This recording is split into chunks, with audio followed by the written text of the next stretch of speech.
ആര് കൈവടിഞ്ഞാലും റബ്ബന്റെ കൂടെയുണ്ടെങ്കിൽ എനിക്ക് നിരാശപ്പെടേണ്ടതില്ലെന്ന ശക്തമായ ഗുണപാഠം ആ തവക്കുലുകളിൽ നിറഞ്ഞു കിടക്കുകയാണ്.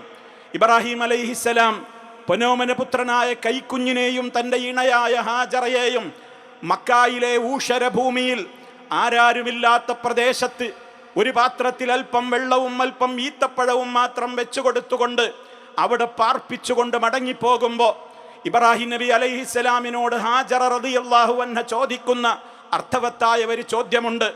ഞങ്ങളെ ഇവിടെ തനിച്ചാക്കി അങ്ങ് പോവുകയാണോ? ആരാണിവിടെ ഞങ്ങൾക്ക് കൂട്ടിനുള്ളത്? മറുപടി വളരെ വ്യക്തമായിരുന്നു.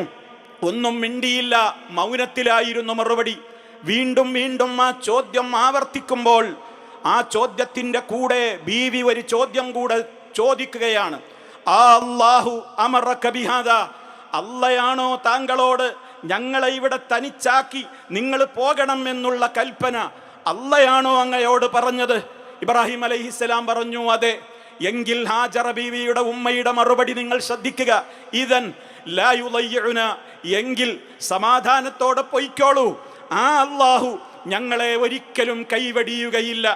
ആ അല്ലാഹു ഞങ്ങളെ ഒരിക്കലും വഴിയാധാരമാക്കി കളയുകയില്ല. നോക്കൂ സഹോദരിമാരെ, ആ ഉമ്മയുടെ ദൃഢമായ തവക്കുൽ, ആ പിതാവിൻ്റെ ദൃഢമായ തവക്കുൽ.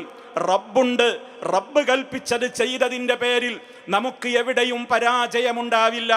റബ്ബിൻ്റെ കൽപ്പനകളെ അനുസരിച്ചതിൻ്റെ പേരിൽ നമ്മൾ വഴിയാധാരമാവുകയില്ല.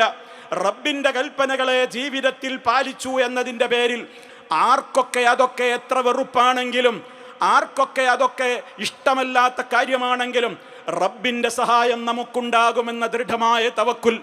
ലോകം മുഴുവൻ നമ്മെ കൈവടിഞ്ഞാലും അള്ളാഹു ഇഷ്ടപ്പെടുന്നുവെങ്കിൽ നമുക്ക് രക്ഷയുണ്ടെന്നും, അതല്ല ലോകം മുഴുവനെയും നമ്മൾ തൃപ്തിപ്പെടുത്തി അള്ളാഹുവിനെ വെറുപ്പിക്കുന്ന പ്രവർത്തനങ്ങളാണ് നമുക്കുള്ളതെങ്കിൽ പരാജയമായിരിക്കുമെന്ന ശക്തമായ ഗുണപാഠം ഈ മഹാന്മാരുടെ ചരിത്രത്തിലൂടെ ഈ ഈദുൽ അദ്ഹായുടെ സുദിനത്തിൽ ഇവിടെ കൂടിയ ഞാനും നിങ്ങളും വളരെ ശക്തമായ നിലക്ക് നെഞ്ചേറ്റേണ്ടതുണ്ട്.